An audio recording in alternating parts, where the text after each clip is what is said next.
não parar, não precipitar e não retroceder. Então dizer para esse cara, sabe quando nós vamos parar? Nunca. Nunca na sua porca vida. Né?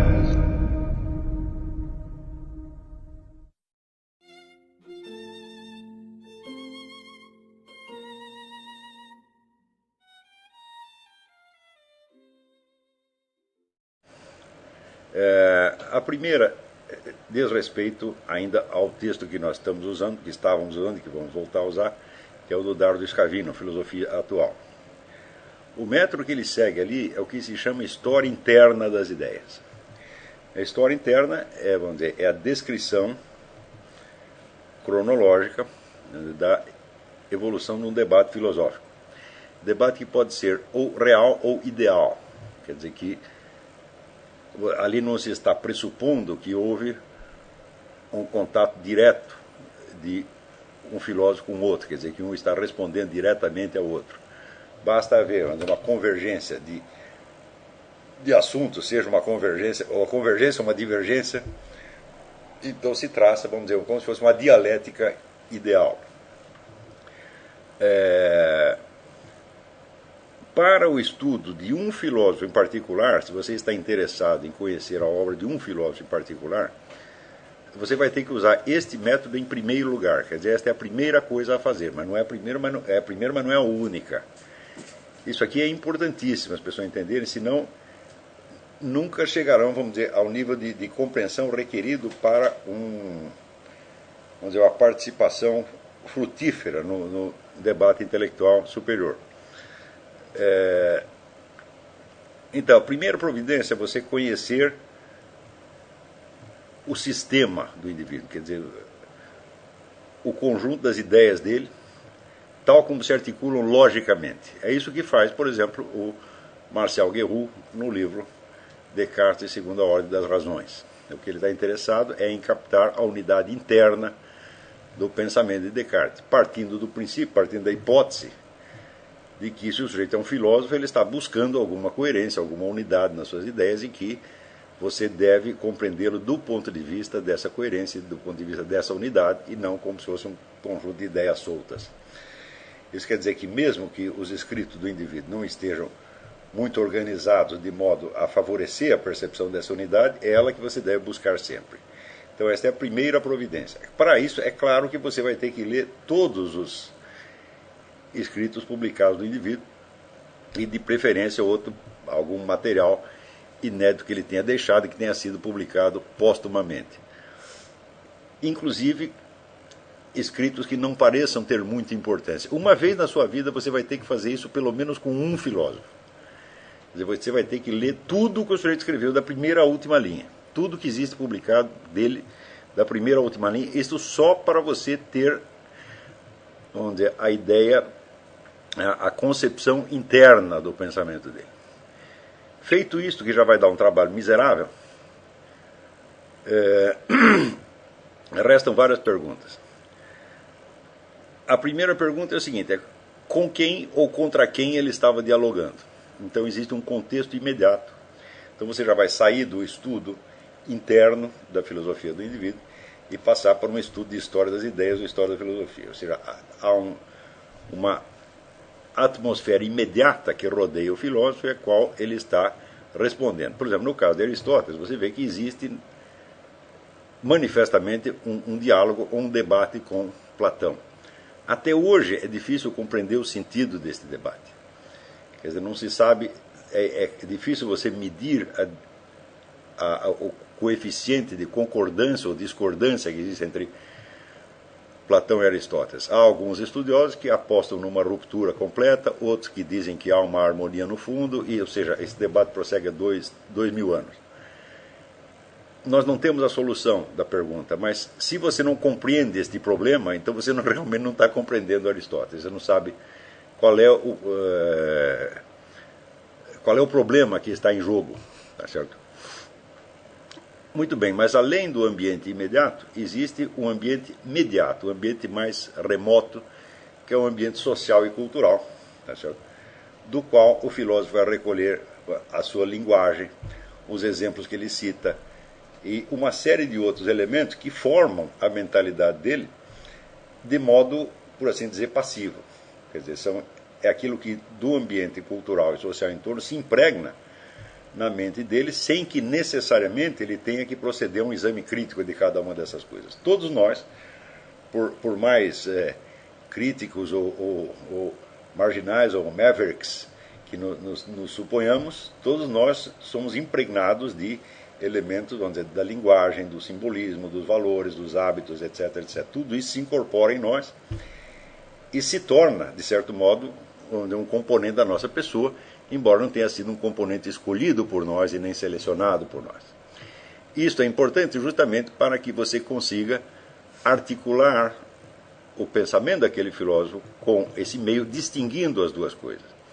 Quer dizer, há uma parte que é indistinguível, onde as duas coisas se misturam de tal modo que não dá para você saber o que era pessoal naquele indivíduo e o que era simples impregnação do meio. E, em terceiro lugar, você tem um ambiente mais remoto ainda, que é, vamos dizer, a linhagem histórica que este filósofo recebeu. Quer dizer, são influências que não estão atuantes no meio, mas que vêm junto com uma tradição. E, por fim, você vai ter que articular o pensamento desse filósofo com tudo o que veio depois, ou seja, com o modo como ele foi lido, com a história das interpretações que ele recebeu ao longo do tempo. Para fazer tudo isso, você vai encontrar um problema já desde o ponto de vista da história interna das ideias do filósofo, da interpretação interna. Você vai encontrar o seguinte problema. Um único filósofo, ele lida com elementos que são tirados de várias disciplinas. Ou disciplinas já existentes, ou disciplinas que ele mesmo criou, como Aristóteles criou várias, né? Isso quer dizer que se você não tem uma certa formação nessas disciplinas, em particular, uma por uma, você não vai entender do que ele está falando. Então isso quer dizer que se você está lendo, por exemplo, Aristóteles, alguma coisa de biologia você vai ter que estudar, alguma coisa de astronomia você vai ter que estudar, e alguma coisa de física. Assim como para estudar Platão você vai precisar de alguma coisa de matemática. É claro que são dados elementares, porque essas ciências mal estavam surgindo. Então não tinha muitos elementos. Mas, sem você ter, por exemplo, uma ideia da evolução posterior da biologia, você não consegue situar exatamente qual é a dimensão e o valor das conquistas de Aristóteles. Claro que muito daquilo que Aristóteles escreveu sobre biologia em seguida foi impugnado, mas muito foi confirmado. Tá certo? Então, se você não situa Aristóteles dentro da história das ciências, você também não consegue situá-lo dentro da história da filosofia. Então, todo este trabalho você tem com relação a um único filósofo. Quer dizer, uma vez na sua vida, pelo menos uma vez, você vai ter que fazer isso com um filósofo qualquer. Você só vai entender realmente o que é uma filosofia depois de fazer tudo isso. Tá certo? Então, naturalmente, você pode escolher. Escolha algum filósofo que não tenha escrito 150 volumes, né, que tem uma obra abarcável. O próprio Aristóteles é um caso, e eu mesmo escolhi Aristóteles para isso. Né, e depois você vai ter que fazer o mesmo com uma escola ou época filosófica, que você consiga então acompanhar desde a sua origem até o seu desaparecimento ou fusão com outras correntes. Então, no caso, por exemplo, esta corrente que nós estamos estudando, que é onde é a dominante hoje em dia, a história dela não é muito longa, mas até bibliograficamente é quase inabarcável.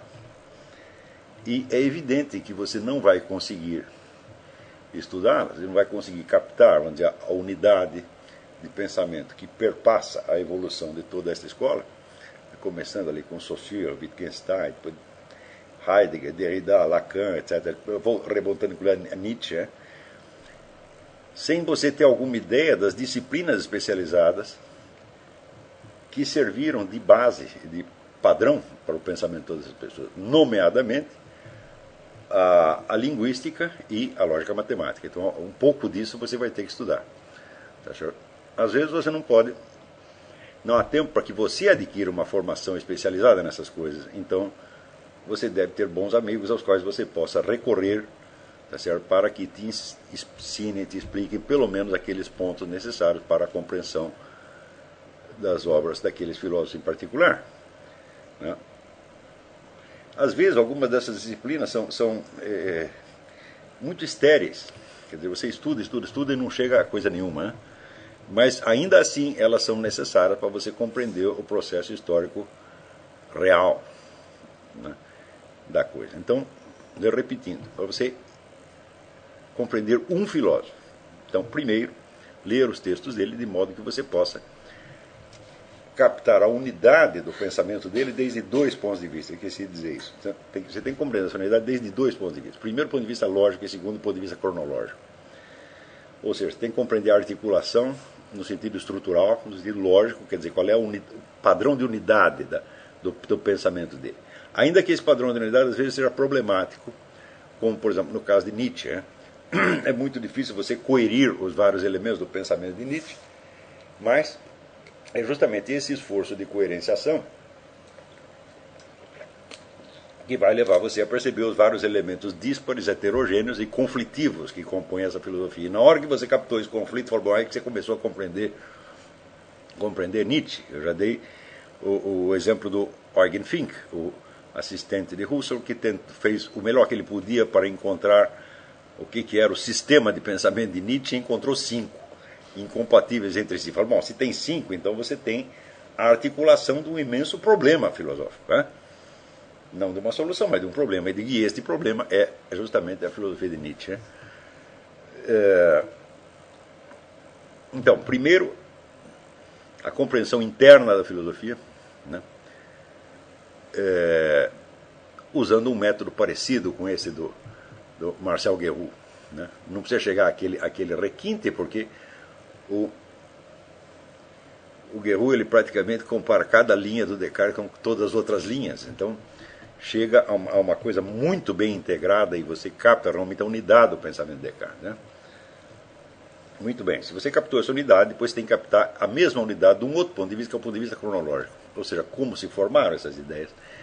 Então, reconstituir, se possível, a cronologia dos escritos e do pensamento. A cronologia de escrito também é uma coisa um pouco, às vezes, ilusória, porque a ordem de publicação não é necessariamente a ordem de produção.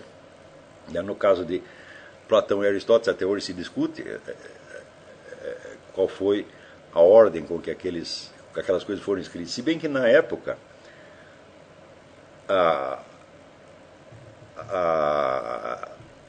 o hiato entre a produção e a publicação não era tão grande, porque no que consistia publicar um livro quando não havia a indústria gráfica, Isso aí foi 1900 anos antes do advento da indústria gráfica. Então, a publicação de um livro na Grécia e Roma consistia em reunir uma plateia e ler o que você tinha escrito. Então, era como se fosse a estreia de uma peça de teatro. Então, não tinha um processo de produção tão complexo quanto na indústria moderna, onde você, às vezes, você entrega um livro para o editor, ele leva 10 anos para publicar aquela coisa. Então, a publicação era praticamente imediata. Se você reunisse 15 pessoas e lesse, considerava-se publicado o livro, tá certo? Mesmo assim, às vezes é difícil reconstituir a ordem. Se você não consegue captar a ordem cronológica, ou pelo menos captar o problema da ordem cronológica que os escritos do filósofo colocam, então é difícil você avaliar o peso relativo das suas várias ideias e, portanto, a hierarquia das ideias. E note bem que, nesse caso, em filosofia, a hierarquia é tudo. Quer dizer, tem tanto Ortega y Gasset quanto Henri Bergson, eles dizem que realmente os filósofos têm uma única intuição na sua vida, importante. Eles até dizem que tem entre os 26 e os 28 anos de idade, né? E que você passa o resto da vida trabalhando em cima daquilo e tentando expressar aquilo e complementando e assim por diante. Mesmo que não seja só uma intuição, que seja 2 ou 3, são essas que você tem que pegar, que são os pontos de articulação. E esses pontos de articulação se tornam difíceis de aprender se você não tem a ideia correta da ordem cronológica. Então, primeiro é o estudo interno, lógico, estrutural e cronológico. Depois, o ambiente imediato, né? Dizia Benedetto Croce que você não compreende um filósofo se você não sabe com quem ele está debatendo. E Julián Marías acrescentava: a típica fórmula de uma tese filosófica não é assim, A igual a B, mas é assim, A não é B, porém C. Então você tem que dizer primeiro o que não é, para depois dizer o que é. Quer dizer, sempre um elemento polêmico ou dialético está ali presente. Então, a relação do filósofo com o ambiente imediato, ou seja, com aqueles a quem ele respondeu de algum modo, é o segundo passo. Tá certo? Então você já colocá-lo dentro do seu contexto cultural imediato. Terceiro, colocá-lo dentro do contexto cultural e social imediato. São todos os elementos que se impregnam na mente dele passivamente, por assim dizer, como por exemplo a língua que ele fala. Não é isso? Então, por mais personalizada que seja a língua em que um filósofo escreve, em alguns casos é tremendamente personalizada, né? Dependendo do maior ou menor coeficiente de preocupação literária que o sujeito tem, como por exemplo Platão, né? Platão praticamente inventa uma língua nova, né? Então, por mais criativo que o autor seja, evidentemente ele se impregna da língua que se fala no seu meio, e isso aí dá um peso específico, né, a muitas coisas que ele diz. Por exemplo, eu tenho certeza que é impossível você compreender Platão, não digo que você precisa lê-lo em grego, não, você não precisa chegar a esse ponto, mas você precisa ter um bom dicionário grego na qual você possa tirar todas as dúvidas quanto a nuances de certas palavras, né? E de preferência um dicionário bem completo e, se possível, um dicionário etimológico também. Isso aí, a todo momento você vai ver que as palavras gregas elas não correspondem exatamente ao que nós estamos, ao que aparece delas na tradução, e você vai ter que meditar um pouco sobre o significado originário, sobre o peso e a ressonância que aquelas palavras tinham na cabeça do autor e dos seus leitores. Se vocês leram lá o meu livrinho sobre a teoria dos 4 discursos, você vai ver que muitas vezes eu tive que apelar a isso. Quer dizer, o que o cara está querendo dizer com esta palavra? Né? Quando, por exemplo, existe toda uma discussão que foi levantada pelo professor Enrico Berti sobre a questão da verossimilhança, em que ele nega que o objetivo da retórica seja a verossimilhança. Né? E é impossível você resolver isso sem você ter o peso exato das palavras em grego. Então, eu fiquei várias semanas ali pensando nisso, examinando, porque eu tinha apostado no sentido originário da coisa. O objetivo da retórica é a verossimilhança. E ele nega isso, não interessa discutir agora por quê. Tá certo? Mas a argumentação dele era baseada na etimologia das palavras. Então, até resolver isso, tenho que vasculhar. Eu sei um mínimo de grego clássico, né? O suficiente para fazer esse tipo de investigações. Quer dizer, você tem que conhecer o alfabeto, algo da gramática. Tá certo? Eu não creio que seja preciso chegar ao ponto de ler correntemente em grego, mas pelo menos este mínimo de orientação quanto à língua originária você precisa ter. Tá certo? Em alguns casos, filósofos que eu tinha um enorme interesse, eu não pude ir adiante no seu estudo por desconhecer a língua. Foi o caso do Vladimir Solovyov. É um filósofo absolutamente fascinante. Mas eu fui lendo Solovyov, li 1, li 2, li 3, li 4, conversava muito com o padre lá dos anos sobre isso. E chegou uma hora e falei, bom, agora o estudo russo tem que parar o negócio, porque eu não vou entender, daqui para dentro não vou entender as nuances sem apelar à língua originária. Então, a língua e os elementos culturais, vamos dizer, mediatos, são aquilo que se impregna no filósofo passivamente. Às vezes passando por um filtro crítico e às vezes não. Quer dizer, você tem coisa que o sujeito absorve do meio e ele nem percebe que absorveu, porque aquilo lhe parece tão natural. Mas para você ter o perfil, vamos dizer, da personalidade intelectual do sujeito, você vai ter que exatamente saber quais os elementos que estão nele, mas não são ele. e aqueles que, não sendo ele, não sendo dele, e não tendo passado pela seleção dele, se impregnaram profundamente nele a ponto de se tornar elementos internos. E em seguida você vai ter que ver o ambiente intelectual remoto, que são as tradições históricas que chegaram até ele e perante as quais ele se posicionava ou não. Tá certo? E por fim, você vai ter que ver a tradição de estudos que se formou em torno do filósofo. Né? Tradição que no caso de Aristóteles tem 2.400 anos. Eu acho que não existe outro autor cuja bibliografia crítica seja tão grande quanto Aristóteles. Aristóteles é certamente o autor mais estudado do universo. Acho que nem Platão ganha de Aristóteles. E é claro que no meio disso, depois de você pesquisar aquilo anos a fio, você acaba descobrindo muitas repetições, quer dizer, coisas que as pessoas estão estudando pela milésima vez e que já foram resolvidas. Mas pelo menos, vamos dizer, os comentários clássicos, né? Como de Porfírio, Alexandre de Afrodísio, etc. Isso você vai ter que ler, né? E ter uma ideia, vamos dizer, da continuidade bibliográfica. Você vê que no livro Aristóteles Nova Perspectiva eu fiz um curto resumo, assim, monstruosamente compactado, das grandes etapas dos estudos aristotélicos no mundo, tá certo? Pelo menos com relação ao tema que eu estava estudando. Então, é claro que você não vai conseguir fazer um estudo desse com relação a um filósofo em menos de 2 anos.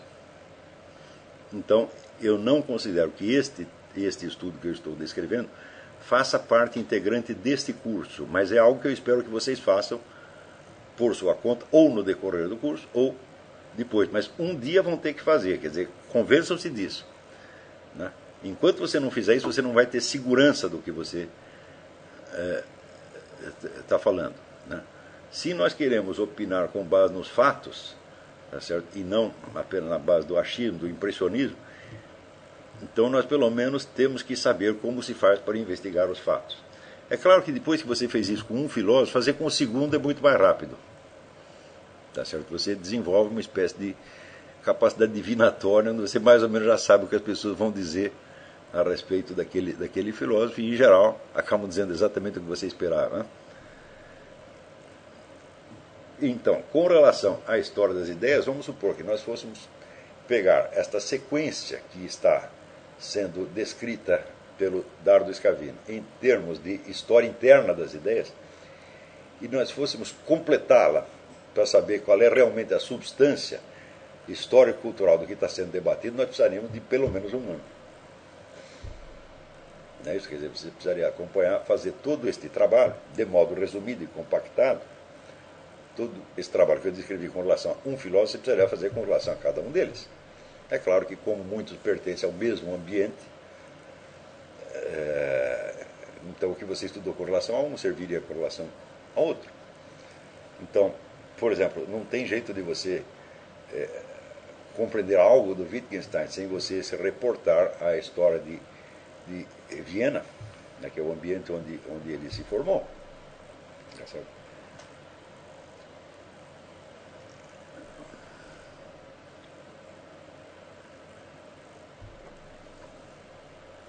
E isso aí colocaria para você, por exemplo, eu também não vejo muito como entender o Wittgenstein sem ter estudado algo de um cidadão chamado Ernst Mach, que era um cientista e filósofo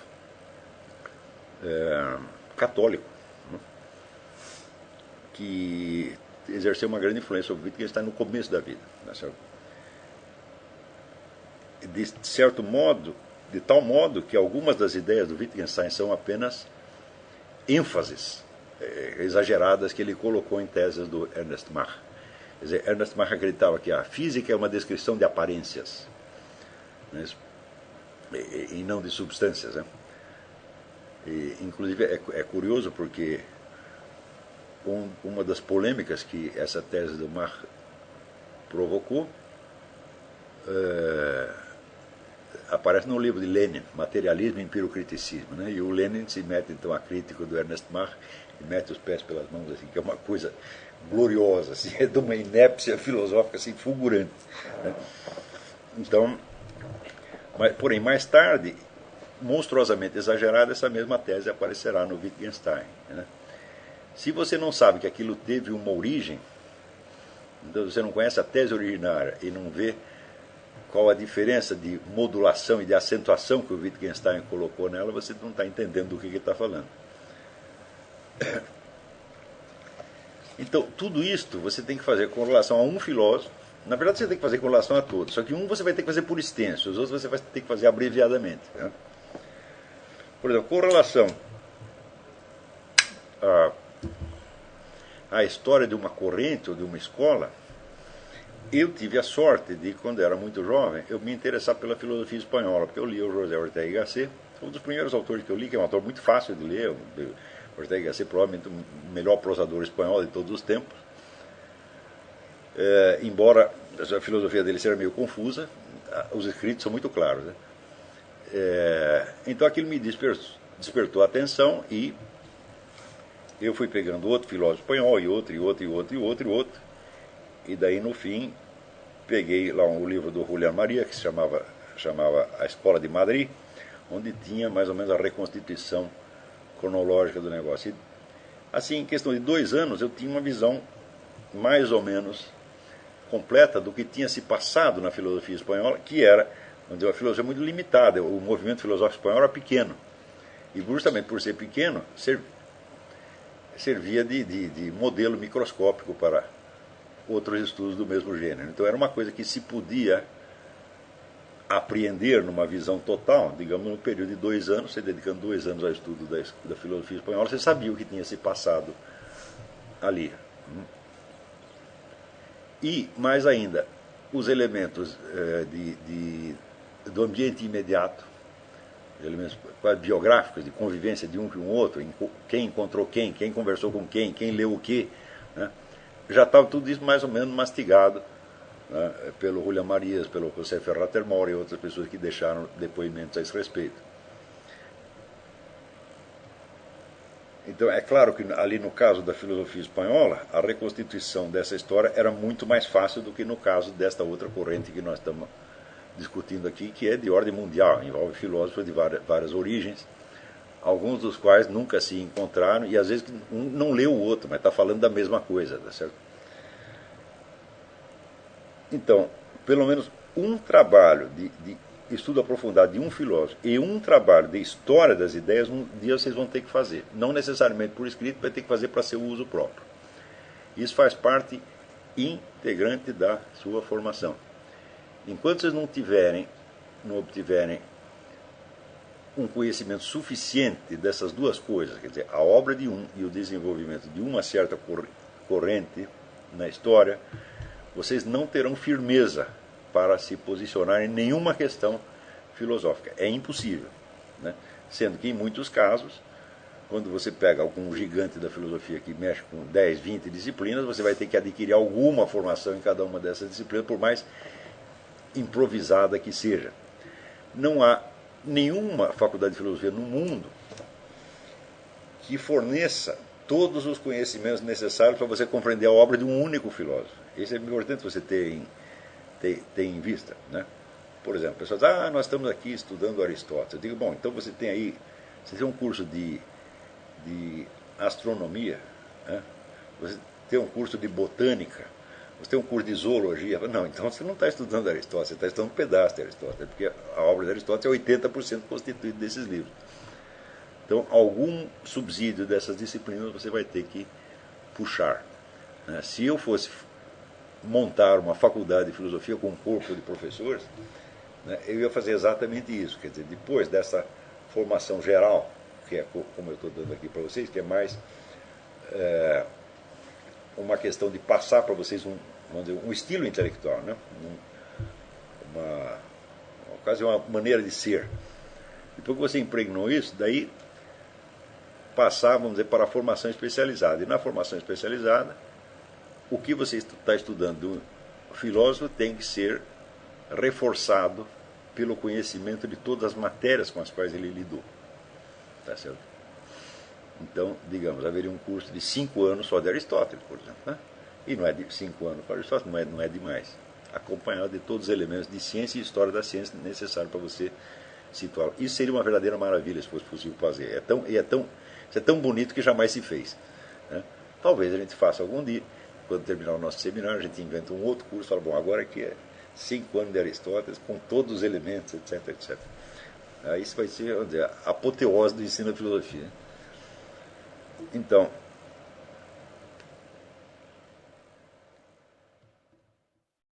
E aí, pessoal, tranquilo? Então, se inscreva no canal, compartilhe, comente, ajude nosso canal.